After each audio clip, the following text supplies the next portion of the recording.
이낙연 총리님이 오셨습니다. 큰 박수로 환영해 주십시오.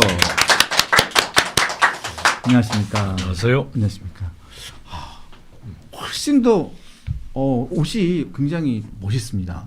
넥타이도 저는 시커먼 넥타이라고 자꾸 어디 장례식장 가냐고 저한테 그러는데 저런 분들이 대체로 자신감이 있고 자존감이 강하신 분들 같아요. 아 그렇습니까? 아 네. 저렇게 해도 될 거라고 믿는 거 아니에요? 또 어두운 게 어울린다는 생각이 있습니다. 네. 요즘에 근황은 어떠신지요? 예, 그냥 그 유튜브에 많이 집중하고 있고요. 어쩌다 그런 기회가 생겼는데 강연도 한번 했고 그렇습니다. 네, 네, 네. 저도 총리님의 유튜브 네. 사유 이낙연의 사유 예. 네, 계속 보고 있습니다. 이낙연 좀 사주세요 그런 뜻인데요. 잘 안 사주시네요. 저 특히 무료입니다, 무료. 네, 알겠습니다. 네. 저 특히 최근에 왕가 사는 남자가 굉장히 네네네. 지금 200만까지 1,300만 나왔습니다. 예, 봤는데 그 관련해 가지고 정순왕후 네. 관련돼서 이렇게 거처하시던 곳 네. 청룡사에 있는 그 정업원. 예.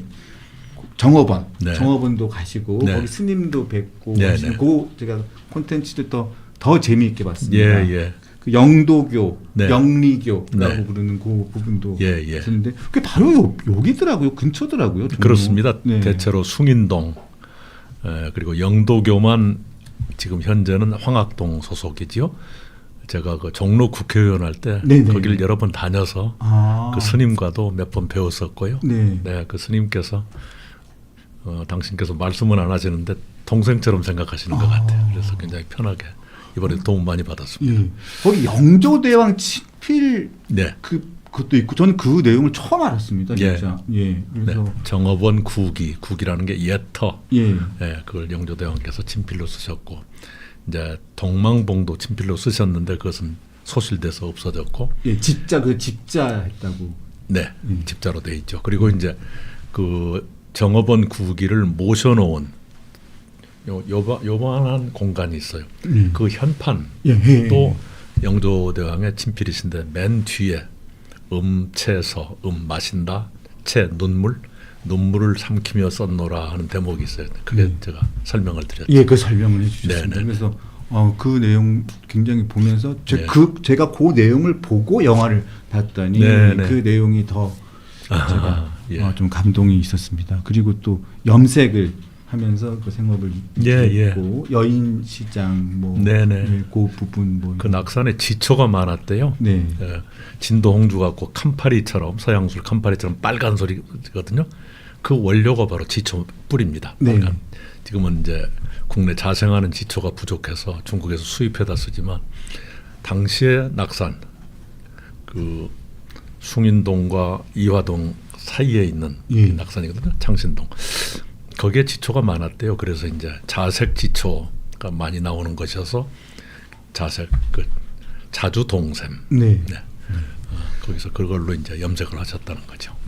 그리고 자꾸 얘기만 해도 되나 모르겠는데 하나만 더 예. 좀 그 술자리 얘기도 참 재밌었습니다. 신성일식 저도 단골인데 예. 그 노포에 가셔서 네네네. 저기 오래된 친구분 대학 친구분 한 분하고 또 네네네. 25년 되신 분하고 같이 세 분이서 이렇게 말씀하시는 그 내용도 너무 재밌었습니다. 처칠 얘기가 제일 웃기죠. 예. 그리고 JP JP 얘기도 너무 재밌었고 제가 또 JP 성대모사를 그때 네네네. 시끄러지 뭐. 네. 굉장히 재밌었습니다. 그래서 꼭 여러분들도 한번 이낙연의 사유 정말 그 풍부하고 굉장히 얘기가 많으시고 그리고 직접 다 정리를 하셔가지고 엑기스만 탁탁탁 정리를 해주시고 또 편집을 굉장히 정교하게 빠르게 하시더라고요. 그래서 한 15분, 20분 안에 예. 있는 콘텐츠로 딱 예. 한 권을 다 책 같은 경우는 한 권을 다 읽을 수 예. 있고 그런 상황. 굉장히 우리 그 실무팀이 힘들어합니다. 편집을 꼼꼼히 하고 이렇게 넣고 빼고 하는 거. 제가 한 좀 심할 때는 3번을 제가 검토를 하거든요. 네, 그러니까 힘들죠. 구성도 아주 특이하던데요. 예, 책도 그래. 뒤에서 딱 찍어서 아하하하. 딱 그렇게 하고 그래서 예, 바로. 예, 감사합니다. 네. 자, 그래서 그 사유와 관련해서 딱 하나만 좀 여쭤보려고 합니다. 최근에 올리신 컨텐츠 중에 그 폭정이라는 네. 그 책이 있었는데 네. 그 책을 엑기스만 소개를 해 주셨어요. 그 책 소개를 해 주셨는데 그게 지금 보니까 지금 한국 민주주의, 한국 정치 체계에 대한 이야기들이 네. 그게 반추돼서 얘기 나오는 네네네. 얘기들이 좀 있더라고요. 그 내용을 좀 간단하게 좀 여쭤보려고 합니다. 자, 특히 그 20가지 20세기의 20가지 교훈이라는 책인데 그 내용에 어떤 내용이 가장 지금 요 내용과 지금 현재 정치 예, 그 20가지 중에서 한국의 상황을 연상시킬 만한 것 12가지만 제가 네. 유튜브를 통해서 소개해 드렸는데요. 20가지 교훈 중에 맨 처음에 나오는 것이 미리 복종하지 말라. 네. 이것입니다. 알아서 키지 말라 그 얘기입니다. 미리 복종하는 걸 예측 복종 이러는데요. 히틀러가 오스트리아를 병합할 때 오스트리아 총리가 미리 기어주어서 네. 병합이 쉬웠다든가 그런 얘기인데 우리가 그런 거 많이 느끼실 거예요. 제가 예를 든 것은 이재명 정부 출범 직후에 법원에서 5개 재판을 스스로 중지한 것 그런 사례를 들었었고요. 두 번째는 직업 윤리를 명심하라 하는 게 있는데 히틀러 체제가 그렇게 빨리 성공할 수 있었던 것은 변호사들이 도왔고 또 생체 실험은 의사들이 도왔고 기업인들은 돈을 댔고 했기 때문인데 그 사람들이 직업 윤리를 지켰더라면 히틀러 체제가 그렇게 빨리 네. 정착될 수 있었을까 하는 얘기였습니다. 그러면서 지금 대한민국도 사법권 독립을 전제로 하는 법치주의가 무너져 내리고 있는데 그 일을 하는 분들이 거의 예외 없이 법률가들이거든요. 만약 그분들이 직업윤리 학생 시절에 배웠던 그 직업윤리로 돌아간다 그러면 지금처럼 법치주의가 깨지지 않았을 텐데 하는 아쉬움도 표현했습니다. 가짜 뉴스 이 네. 부분도 말씀을 좀 해주셨는데 그 부분도 지금 구성하고 네, 그러니까 그 책의 저자가 티모시 스나이더 미국 예일 대학교 역사 교수인데요. 네. 트럼프 대통령에 대해서 매우 비판적이어서 아예 캐나다로 이사해 버렸습니다. 직장은 미국인데 예. 네, 그 정도로 대쪽 같은 분인데 이렇게 했죠. 히틀러가 자기 마음에 안 들면 거짓말이라고 했다. 트럼프도 그렇다. 그래서 우리도 간혹 있는 것 같다는 생각을 했어요. 네, 예를 들면 설탕세. 네. 예, 누가 봐도 대통령이 그 정도 말했으면 그런 보도가 나옴직한데 보도가 나오니까 가짜 뉴스라 그랬잖아요. 그건 좀 지나치지 않는가 생각을 했죠. 설탕세라고 맨 처음에 보도를 했었습니다. 예. 했었는데 설탕 부담금이라는 용어를 사용해 달라는 그 언론적 표현으로 부담금은 세라고 흔히들 씁니다. 네. 네. 부담금이라는 말을 써달라는 요청 아닌 요청이 와서 예. 네. 저도 부담금이라고 이야기를 해야 하는 예. 네, 그런 상황입니다. 부담금이 아니고 훨씬 더 연한 방법도 준조세라고 부르잖아요. 네. 네, 그러면 설탕세라고 대중적 차원에서 부르는 것은 그렇게 탓할 정도는 아닙니다. 네. 하지만 무서워서 그래서 저는 설탕 부담금이라고 불렀는데 예. 반성하고 있습니다. 네. 네. 총님 마지막으로 요 책과 관련해서는 네네. 또 하나만 더 여쭤보겠습니다. 자, 예측 복종 사례로는 아까 전에 그 네네. 재판 5개 관련된 말씀을 좀 하셨고 한국 민주주의가 파괴되고 있다라는 그 말씀을 네. 하셨는데 최근에 보신 사례 중에 어떤 사례가 가장 걱정이 되는 그런 사법 파괴죠. 네. 사법권 독립이 너덜너덜해져 있고요. 사법권이 정치 권력에 애속되다시피 지금 돼가고 있지 않습니까? 그런 것들이 언젠가 회복될 수 있을까? 그런 상태로 민주주의라고 말할 수 있을까? 굉장히 걱정되고 불안합니다. 미래가. 네. 이래가지고 과연 될 것인가. 우리가 정부 수립 이후 올해로 78년인데요. 80년 가까운 세월 동안 어렵게 어렵게 쌓아오는 것이 한꺼번에 이렇게 허물어지는 걸 보면서 굉장히 허망하기도 하고 저희 세대, 우리 세대 모두의 책임이 아닌가 그런 생각도 했습니다. 지금 말씀하신 것처럼 사법 관련된 문제도 있습니다만 일단 사법 개혁 3법이라고 하는데 저는 사법 개혁이 아니기 때문에 그냥 사법 관련 3법이라고 이야기를 하는데요. 재판 소원 있고요. 예. 법 왜곡죄 있고요. 네. 그다음에 대법관 네. 증언이 있습니다. 네. 근데 지금 가장 먼저 재판 소원 제도가 시행이 되고 난 다음에 지금 벌써부터 여기저기 예. 다 본인들이 하겠다라고 얘기 나옵니다. 네. 자, 이 부분에 대해서 좀 말씀을 좀 부탁드리겠습니다. 예, 우려했던 것 중에 가장 나쁜 것이 벌써 드러나고 있죠. 예. 시행된 지 이제 4일 됐는데 어쩌면 그렇게 한결같이 무슨 성범죄자라든가 어떤 유튜버를 협박해가지고 돈 뜯어낸 어떤 네. 사람이라든가 이런 사람들이 재판 소원 하겠다 그러고 심지어 그 변호사는 재판 소원제를 도입해준 이재명 대통령께 감사드린다는 얘기도 할 정도고. 네. 네. 그리고 이제 비리 정치인 또 이제 재판 소원하겠다 그러는데 재판 소원 제도가 국민의 기본권을 보장하는 제도가 아니라 범죄자의 도피처, 비리 정치인의 연명 장치 이렇게 지금 작동하고 있지 않습니까? 그러면 비리 정치인이 재판 소원을 핑계로 정치 수명을 연장한다 그러면 그만큼 정치 개혁은 멀어지는 것이고요. 범죄자 중에서도 대법원 판결까지 받고도 승복하지 못하는 사람들이 재판 소원 가는 거 아니에요? 네. 말하자면 더 나쁜 범죄자들이죠. 자기의 잘못을 네. 인정하지 않는 네. 거니까요. 그들에게 기회를 주고 그들의 피해자들에게는 큰 고통을 주는 거 아니겠어요? 피해자들이 바라는 게 뭐겠어요? 범죄 피해자, 형사범죄 피해자들은 가해자가 응분의 처벌을 받았으면 좋겠다. 그리고 나는 빨리 벗어나고 싶다. 네. 잊고 싶다. 이런 것인데 재판 소원제가 되면 헌법재판소에서 불러낼 수가 있고 다시 그러면 다시 옛날 얘기를 또 해야 돼요. 또 해야 그래서 벗어날 수가 없는 고통의 수렁에 빠지게 되는 것이고요. 그 다음에 이제 헌법재판소는 변호사 강제주의입니다.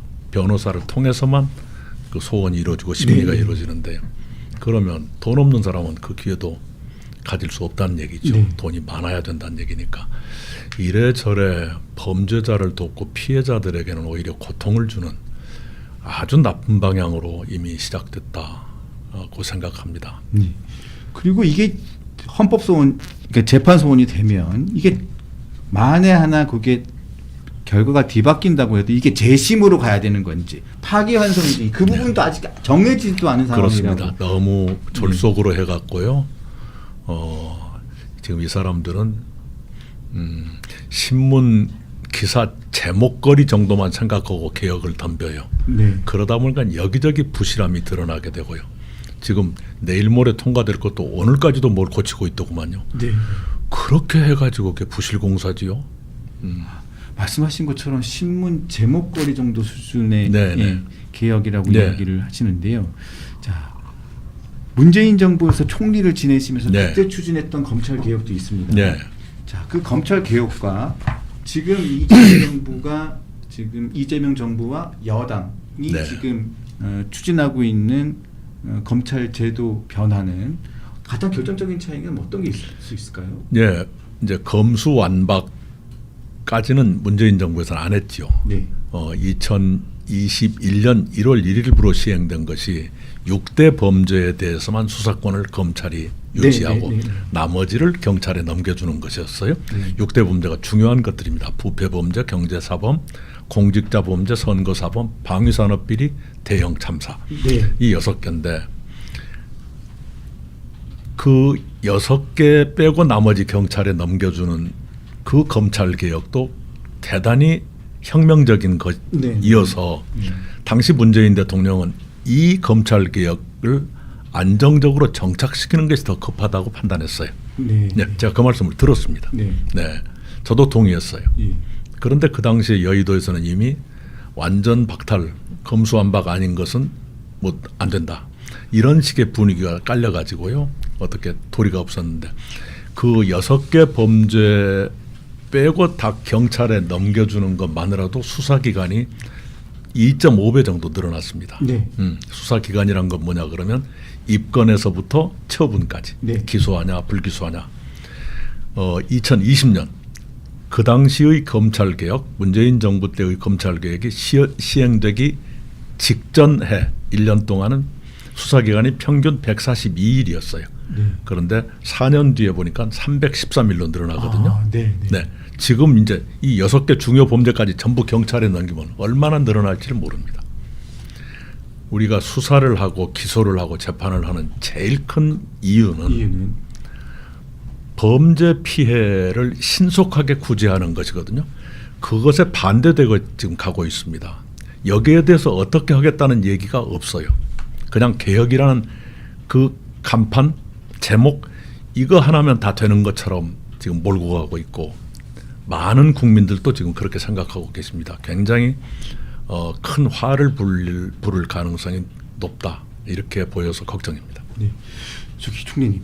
근데 이재명 대통령은 최근에 보면 마치 검찰이 다 나쁜 건 아니다. 검사가 다 나쁜 건 아니다. 이런 얘기를 하면서 보안 수사권은 남겨둬야 된다라는 취지의 이야기를 수차례 했습니다.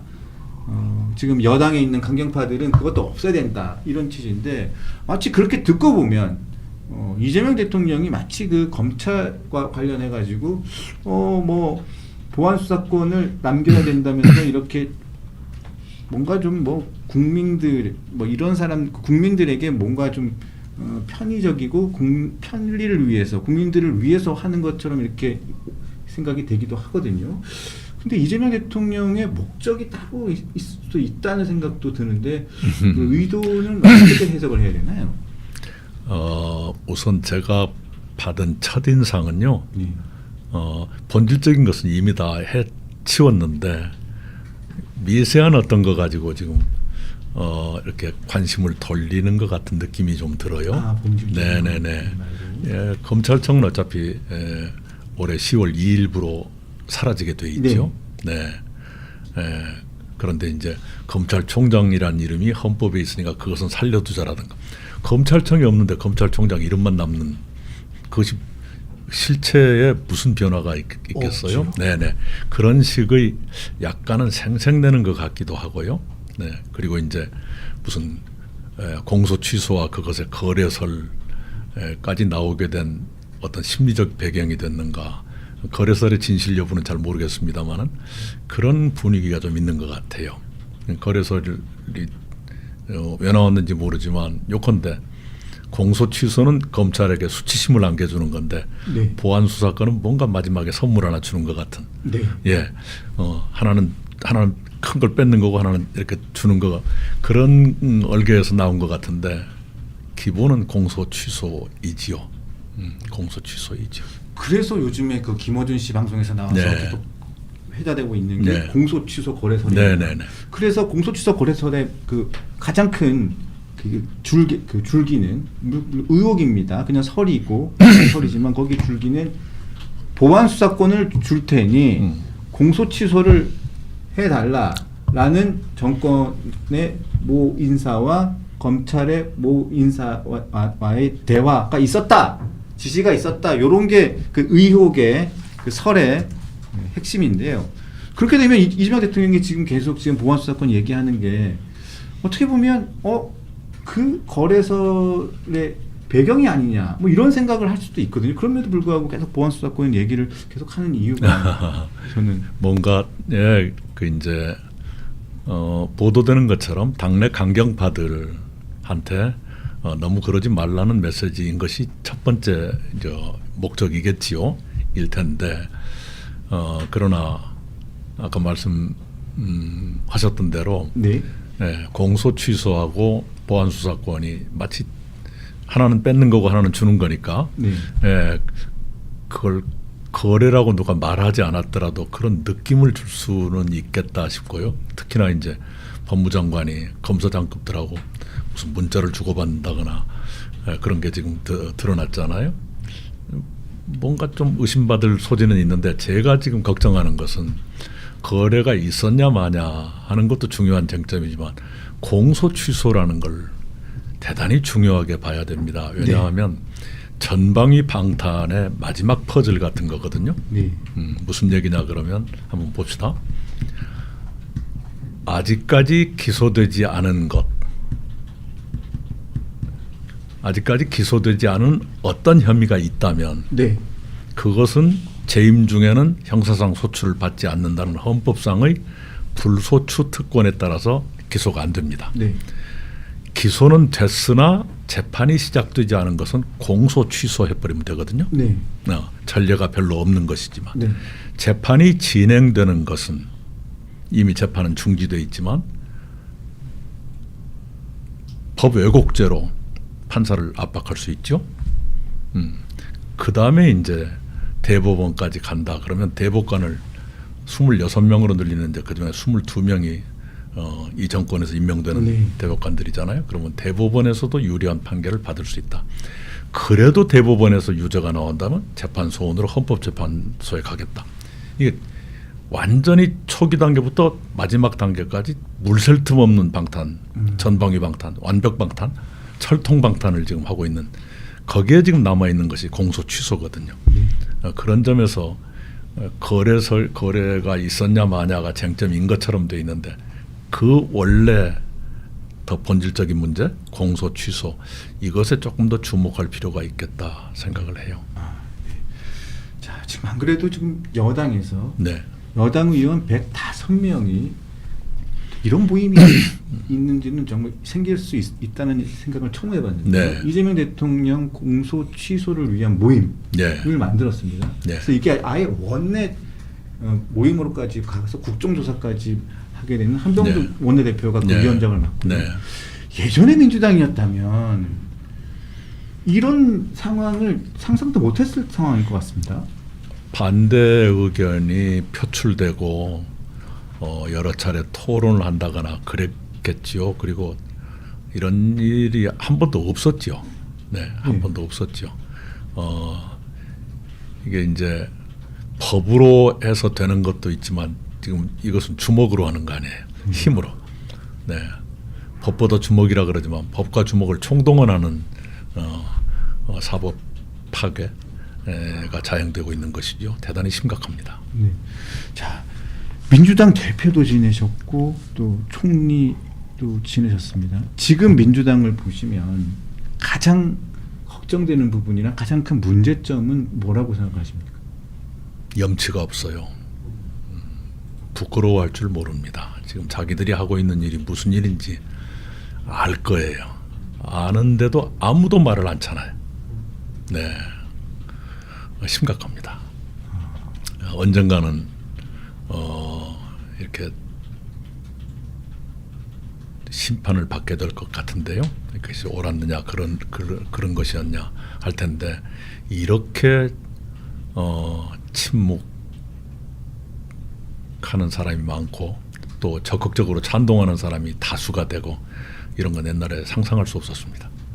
지금 보면 친명계, 친청계 뭐 이렇게 나눠가지고 네. 서로 싸웁니다. 네. 그런데 지금 정치 평론가들이나 뭐 민주당 내를 잘 알고 있다는 여러 가지 뭐 정치 관련된 인사들이 보면 보통 보면 이게 검찰 관련된 구조 개편 관련돼서 갈등인 것 같지만 이게 사실상 이게 당권 경쟁이다. 뭐 이렇게 분석을 하는 사람들이 많습니다. 그래서 친청과 친명의 차기 당권, 총선 공천권을 두고 있는 당권 경쟁이다.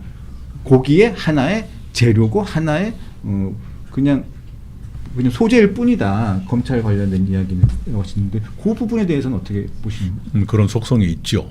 있고 뭐 외형상으로도 당내 권력 투쟁인가 틀림없죠. 그런데 우리 보수 세력이 기대하는 것만큼 금방 피 흘리게 싸우거나 거기까지는 안 갈 겁니다. 네, 너무 너무 기대하지 마세요. 네, 알겠습니다. 요컨대 그런 과정을 통해서 법치주의와 사법권 독립이 속절없이 무너지고 있다. 여기에 더 주목을 해주셨으면 좋겠어요. 그게 네. 국가를 위한 거니까요. 네. 내부 권력 투쟁이야 그들의 문제지요.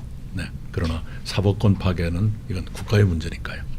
주님 최근 그 강연에서 사법 파괴 포퓰리즘 정권을 겨냥해 비판의 목소리를 네. 내셨는데 그 강연을 하셨었습니다. 자 여기서 전문가 집단이 권력의 인기 정책에 알리바이를 제공한다라고 이 테크노 포퓰리즘을 비판하셨는데 요 내용을 좀 쉽게 좀 설명을 좀 부탁 올리겠습니다. 지금의 포퓰리즘, 지금 정권의 포퓰리즘을 고려대학교 최장집 명예교수님이 테크노 포퓰리즘이라고 규정을 했어요. 그랬는데 그 개념 자체는 유럽 쪽에서 이미 나와 있는 개념입니다. 무슨 얘기냐 그러면 테크노크라시, 전문가 집단, 기술적인 지식을 전문 지식을 갖고 있는 집단, 관료 집단도 그 중에 포함됩니다. 그것과 정치적 포퓰리즘이 결합된 것이거든요. 네. 그냥 테크노 없는 포퓰리즘과 이 테크노 포퓰리즘 뭐가 다르냐 그러면 제가 연설에서 좀 실려드는 비유를 했습니다만 용서해 주신다면 허경영 씨의 포퓰리즘은 테크노가 안 붙습니다.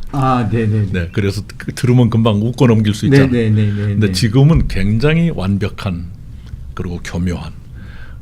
그 무슨 얘기냐 그러면 권력자는 인기 위주의 정책을 선택하고요. 거기에 그럴싸한 명분을 붙이면 전문가 집단은 알리바이를 제공한다. 이렇게 트집 잡히지 않게 만들어준다. 네. 그렇게 하면 훨씬 더 설득력이 높아지고 그래서 더 위험할 수 있는 것이죠. 쭉 보면 그런 것이 계속되는 것 같아요. 자, 총리님 요즘에 김민석 총리가 지금 뭐 미국도 방문하고 뭐 이렇게 쭉 합니다. 그 방문을 하는데 갔다만 오면 조금 잡음이 좀 납니다. 근데 총리님도 미국을 방문을 하셨을 때 혹시 뭐 미국 백악관 고위 관료들과 뭐 한 라인을 뭐 개설하시거나 뭐 이런 적이 있으셨습니까? 그런 적은 없었고요. 일반적으로 미국이나 이런 그 큰 나라들은 대통령의 소관 업무에 속하고요. 제가 총리일 때는 미국에 가긴 갔으나 루이지애나에 우리나라 기업의 공장을 준공할 때 거기 갔었어요. 거기 갔었는데 그 백악관에 비서관이 와서 트럼프 대통령의 메시지를 대독한 일이 있었습니다.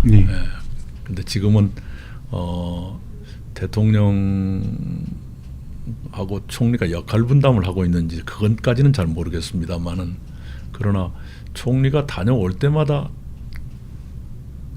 그 자리에서 자기가 총리가 못 들은 어떤 게 터졌죠. 지난번에 부통령 만나고 왔을 때는 상호관세 15%가 그 뒤에 나왔고요. 이번에는 지금 호르무스 파병 얘기가 나왔는데 또 그 얘기는 못 들었다는 거 아니에요? 그럼 뭐 하러 갔던가. 그래서 한 라인을 개설하고 왔는데 대표 전화를 받아왔는지 아니면 무슨 다른 사람 전화를 받아왔는지. 그러니까요. 그래서 다녀만 오면 안 그래 체면이 깎이고 그래서 총리 체면이 말이 아니라는 얘기도 있습니다. 차라리 그런데 굉장히 그런 것에 능한 분들이지요. 그것이 주는 이미지 있잖아요. 그걸 굉장히 잘 아는 사람들이죠. 그런데 그 트럼프 대통령하고 만나가지고 매우 스마트한 제안을 했다. 뭐 이런 얘기를 트럼프 대통령이 했다고 하는데 그 총리 이렇게 고인사들을 만나 보시면 중간에 뭐 풀 기자가 들어가기도 하지만 트럼프 대통령 만날 때는 풀 기자가 안 들어갔을 가능성이 크지 않습니까? 그럼 본인이 기자들한테 얘기한 거겠죠? 그것까지 잘 모르겠습니다. 근데 트럼프 대통령이란 분이 미국의 대통령들이 대체로 그렇지만 그 눈앞에 있는 사람을 굉장히 기분 좋게 해줍니다. 제가 그 정부에서 일할 때 트럼프 대통령하고 문재인 대통령 만찬장에 제가 갔었거든요. 그러니까 제가 트럼프 대통령한테 인사를 했어요. 카투사 병장이었다. 그런데 지금 총리가 됐다 그랬더니 대단한 승진이었다. 대단한 승진이었다. Great progress 이러더라고요. 유머가 있는 사람이에요. 여기 좀 그런 게 있어요. 예. 이렇게 덜렁덜렁하는 것 같지만 예. 예, 역시 노련한 사람이죠. 그래서 스마트한 제안을 모르겠어요. 했다 이렇게 얘기를 했는데 그걸 또 김인석 총리가 자랑을 했는데 예. 그 다음 날 딱 호르무즈 파병을 본인이 모르기 때문에 글쎄요. 예. 네, 본인은 없었다 그랬거든요. 군사적인 요청이 없었다. 그러니까 그 총리 방미를 도와드리는 분들이 계실 텐데 계시다면 그런 것들을 그런 기류 같은 것을 사전에 좀 알고 가시게 했더라면 더 나았을 텐데 하는 아쉬움이 있습니다. 네. 자 그리고 최근에 김일성 총리가 김어준 씨하고 지금 이렇게까지 서로 공개적으로 싸움을 해도 되나? 말싸움을 해도 되나? 네, 총리가 이렇게까지 되는지 잘 모르겠는데 어떻게 보십니까? 아이고 뭐 정치 스타일이겠죠. 네. 정치 스타일. 네, 이러쿵저러쿵 하고 싶지 않고요. 아까 사법 3법 중에 법 왜곡죄를 지금 건너뛰었어요. 예. 법 왜곡죄 여쭤봐야죠. 예. 예. 자 사법 3법 중에 가장 말씀하신 게 아까 저는 재판 소원이었고 네. 두 번째가 법 왜곡죄고 네. 세 번째가 대법관 증언입니다. 네. 이 법 왜곡죄 이 부분에 대해서도 이건 지금 뭐 판사는 물론이고 수사하는 검찰, 검사 이제 뭐 수사권도 많이 뺏겼다고 하지만 이 사람들의 수사도 굉장히 위축시키고 재판 자체를 위축시키는 일들이 생길 수밖에 없다. 벌써부터 그런 징후가 나오고 있습니다. 예. 가장 큰 문제점은 뭐라고 보십니까? 이거 완전히 고소고발 지옥으로 만드는 거죠. 안 그래도 우리 대한민국이 우리 국민들의 법 감정이랄까요? 성정이랄까? 화해가 잘 성립이 안 되고 고소고발이 남발되는 성산이 높지 않아도 끝까지 가고야만은 그런 게 좀 있거든요. 그런데 네. 이제 법 왜곡죄라는 건 완전히 이제 검사, 판사, 경찰 모두가 고소고발이 대상이 되고 또 아무나 고소고발할 수 있고 그리고 우려했던 대로 대법원장의 법 적용에 대해서 경찰이 수사를 한다. 이런 우스운 일도 지금 벌어지고 있죠. 이렇게 되면 심지어는 법 왜곡죄를 가지고 기소하고 재판하는 검사 판사도 잘못하면 법 왜곡죄로 고발당할 수 있습니다. 당신도 법 왜곡했다 이렇게 될 거 아니에요. 네. 지금 판사들도 그래서 지금 재판을 하기가 굉장히 지금 이제 늑장 시간 끌다가 빨리 인사이동돼서 딴 데로 가길 바라거나 네. 그러겠죠. 그 원하는 대로 대충 해줄 수밖에 없다. 이런 상황이라고 눈치 볼 봅니다. 겁니다. 네. 눈치 볼 겁니다. 요컨대 이제 이게 형사 재판에만 적용되는 거니까요. 법 왜곡죄는 또 검사 판사마저도 범죄자 편이 될 가능성이 높아요. 이게 심각한 겁니다. 자 대법관도 대폭 늘립니다. 자 헌재 재판관이야 헌법에 있으니까 네. 관객 9명 그건 뭐 헌법 개정 사항이지만 대법관을 이렇게 많이 늘리면 여러 가지 문제점이 있다고 계속 얘기를 했지만 네. 듣지를 않습니다. 이 대법관 증언이 네. 가져올 또 여러 가지 좀 문제점들에 대해서는 어떻게? 예, 우선 이거 재판 지연을 막기 위해서 증언이 필요하다라고 했는데 이것부터가 지금 안 맞죠. 왜냐하면 재판 지연이 그렇게 싫다면 재판 소원을 두면 안 되죠. 그리고 대법관 12명을 늘리면 대법관을 돕는 판사 100여 명이 또 늘어나야 됩니다. 네. 그 판사들은 전부 1심 법원이나 2심 법원에서 끌어가는 거거든요. 1, 2심이 또 판사 부족으로 오히려 거기서 재판 지연이 벌어질 거예요. 그런 것들을 종합적으로 고려하지 않고 어떤 의도를 감추고 지금 딴소리 하고 있는 거죠. 그러니까 앞뒤가 안 맞는 것이죠. 의도요. 네, 의도는 뭐 대법원에서도 이렇게 유리한 판결을 받고 싶다는 게 있겠죠. 네, 차베스 베네수엘라 독재자 차베스가 2004년에 대법관을 12명을 늘렸거든요. 네. 우리도 이번에 늘리는 게 12명입니다만은 그거 늘리고 9년 뒤에 죽었는데 9년 동안 정부 반대하는 판결을 한 건도 안 했어요. 대법원. 네. 그러니까 대법원마저 권력 친위 조직처럼 갈 수도 있다. 네. 이게 두렵습니다. 네. 알겠습니다. 자 정치 현안에도 좀 여쭤보겠습니다. 사실 이게 좀 질문 드리기가 조금 제가 좀 예, 괜찮아요. 그렇지만 여쭙겠습니다. 제가 이 얘기를 국민의힘 관계자 예. 그리고 또 오세훈 시작층 관계자에게 같이 들은 내용인데 본인들이 확인이 되지는 않는 상황인데 이런 설이 있다라고 얘기하면서 얘기를 예. 합니다. 그래서 그 서울시장 선거와 관련해 가지고 국민의힘 측에서 지도부 장동혁 대표나 지도부에서 이낙연 총리님을 뵙고 서울시장 출마를 권유했다라는 이야기를 제가 들었습니다. 그런 이야기가 있다라는 얘기를 들었습니다. 그래서 이 얘기를 좀 여쭙겠습니다. 워낙 턱없는 얘기라요. 정색을 할 필요도 없고요. 장동혁 대표는 지금까지 한 번도 제가 만난 적이 없습니다. 이번 일이 아니더라도. 네. 그런 거 없고 그 사람을 이렇게 수단으로 생각하면 안 돼요. 네. 그리고 국힘이 지금 이렇게 해가지고는 정말로 큰 죄를 짓고 있는 겁니다. 네.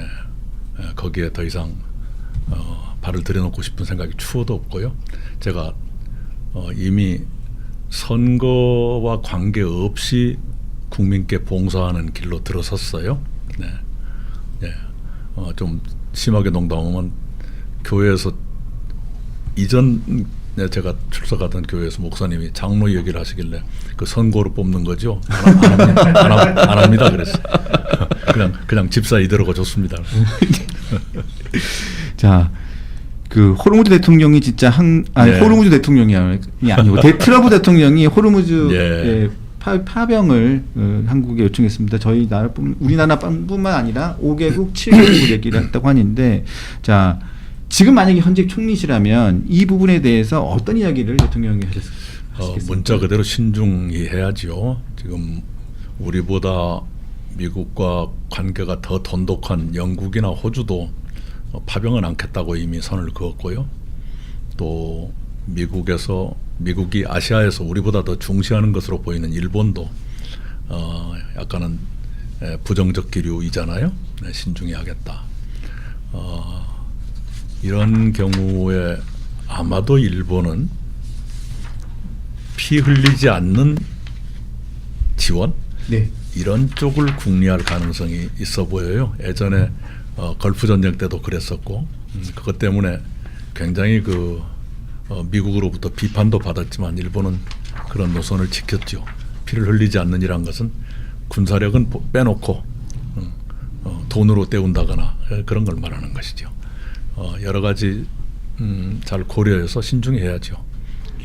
자, 총리님 제가 이번 전쟁이 명분이 그렇게 뚜렷한 것 같지도 않고, 제가 유튜브를 통해서 말씀드렸지만 트럼프 도박이 꼭 성공할 것 같지는 않아요. 네.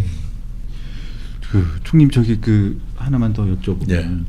지금 폭정이라는 책을 소개하시면서 네. 그 말씀을 하셨습니다. 예. 우리나라 현재가 양당제처럼 예. 보이긴 하지만 실제 운영은 1.5당제와 비슷하다. 국회는 집권 여당이 마음대로 운영하고 지방에 가면 1.5당제도 아닌 사실상 네. 1당제다라고 이런 말씀을 하셨습니다. 자, 현재 그러면서 이 나치당 이야기를 좀 하셨었거든요. 지금 현재 지금 양당에 관련된 이야기를 좀 해주셨으면 좋겠습니다. 예. 우선 폭정이란 책에서 저자 티모시 스나이더 교수는 바로 그 대목의 제목도 그분이 다 뽑은 건데, 일당제를 조심하라 이렇게 돼 있죠. 일당제가 왜 나쁜지는 다 아실 거고요. 지금 대한민국은 이제 외형상 양당제인데 이 양당제의 폐해가 굉장히 크잖아요. 정치 양극화를 불렀다. 사생결단에 싸움만 하는 정치가 됐다. 대화와 타협이 없다. 이런 것들인데, 지금 상태는 그 나쁜 양당제마저도 못하고 있는, 네, 국민의힘이 정당 기능을 제대로 못하고 있어요. 야당 기능을. 견제도 없고, 견제가 없다 보니까 균형도 없는 것이고, 그냥 민주당의 폭주 일상화돼 버린 거 아닙니까? 이거 굉장히 위험한 상황인데요. 바람직하기로는 다당제가 바람직합니다. 그래서 어느 쪽도 폭주하지 못하게 하는 그게 필요한데 그것은 이제 선거구를 중선거구로 바꾼다든가 또 다른 게 필요한데 지금 당장 다당제로 바꾸는 것이 현실적으로 어렵다면 양당제라도 제대로 해봐라. 지금은 1.5당제라고 하는 것도 국힘을 많이 봐준 거예요. 네. 1.1당제나 될까 말까 해요. 예, 지금 뭐 존재 자체가 없잖아요. 네. 그리고 그 와중에 또 내부 싸움은 또 여당이야 부잣집이니까 싸워도 뭐가 있지만 국힘은 그 가난한 집에서도 싸우고 있잖아요. 네네. 네, 이거 참 대한민국 야당에 이렇게 취약한 야당이 있었던가 싶어요. 네. 총님 이제 지방선거가 이제 얼마 남지 않았습니다. 네. 지방선거 저희 시청자분들한테 지방선거는 어떤 의미고 지방선거를 임하는 그 지방선거에서 투표하시는 때 어떤 기준으로 어떤 부분을 좀 보고 하셔야 된다고 생각하시는지 좀 말씀을 부탁드리겠습니다. 예, 역시 지방선거는 지방의 살림을 어떻게 할 것인가의 문제이니까요. 할 수만 있다면 정치적 판단보다는 우리 지역의 미래, 지역의 당장의 문제 이런 것을 먼저 생각하면서 투표를 해주셨으면 좋겠는데 또 정당들이란 게 모든 선거를 다 간섭하려고 드니까요. 제가 이미 늦었는지 모르지만 권력이 더 집중되면 대단히 위험한 상황이 올 수도 있다는 걱정을 합니다. 네. 네. 지금 이미 입법권, 사법권까지 넘어가는데 지방 권력까지 다 넘어가면 완전히 전국이 일당치하로 들어가는 것이지요. 그렇게 되면 견제가 없어지고 폭주도 아무런 부끄러움이나 거리낌 없이 하게 될 것이고요. 굉장히 위험한 상황이 되니까요. 그것을 국민들께서 알아주셨으면 좋겠습니다. 네, 알겠습니다. 앞으로 계획을 좀 간단하게 좀 여쭤보겠습니다. 네. 저는요, 아까 말씀드린 대로 꼭 권력이 있어야만 봉사한다고 생각하지 않고요. 네, 지금 하는 방식으로 우리 국민들께 보탬이 될 만한 얘기들을 해드리고 그런 식으로 봉사하다가 사라질까 합니다. 네, 알겠습니다. 저는 이낙연의 사유를 올라오는 영상마다 최소한 2번씩은 보고 있습니다. 아이고. 네. 예. 네. 혼자만 보지 마시고. 네. 네, 알겠습니다. 여러분들이 프로니어님께서 총리님 건강하신 모습 반갑습니다. 네. 그리고 콜라겐2님께서 이낙연 총리님 감사합니다. 라면서 또 슈퍼챗을 보내주셨고요. 백브리핑의 제가 잘 아는 이분인 같은데 예. 저분은 누구신가요? 정치하시면 잘하실 것 같은데 관상은 왕이 될 상입니다. 이렇게 백광현 씨가 이렇게 보내왔습니다. 예. 네. 자, 바쁜 시간이신데 또 이렇게 일정도 많으신데 나와주셔서 정말 다시 한번 감사드리고요. 예, 감사합니다. 네. 제가 또 이낙연의 사유를 계속 또 보면서 또 너무너무 모시고 싶을 때 또 네. 한번 청에 올리겠습니다. 예, 언제든지 오겠습니다. 네, 감사합니다. 감사합니다. 감사합니다.